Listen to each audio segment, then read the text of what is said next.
BMW a récemment commémoré les 30 ans de l'un des plus fabuleux modèles de son histoire, la M1, au travers d'un concept dévoilé à l'occasion du Concorso d'Eleganza Villa d'Este Design Award. En 1972, BMW avait présenté un concept turbo. Déjà, l'idée de posséder une GT traînait dans les cartons de la marque.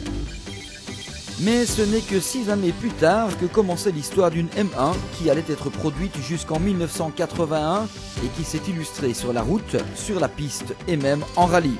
À cette époque, la Bayerische Motorenwerk présentait pour la première fois une berlinette de grand tourisme à moteur central arrière, un 6 cylindres 24 soupapes 3,5 litres 277 chevaux, mise au point par BMW Motorsport, qui allait aussi servir à la 635M.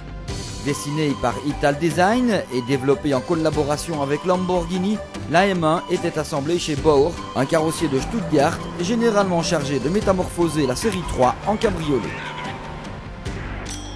La M1 s'illustrera en compétition notamment au travers de la série Procar qui voyait s'affronter un peloton de M1 en ouverture des Grands Prix de F1 ou encore sur des courses légendaires comme les 24 heures du Mans.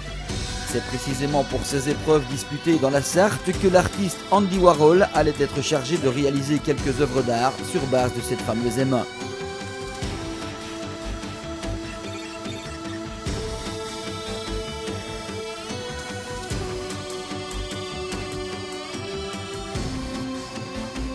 Plus surprenant, la M1 s'illustra aussi sur les rallyes, notamment en France où sa musique faisait fureur.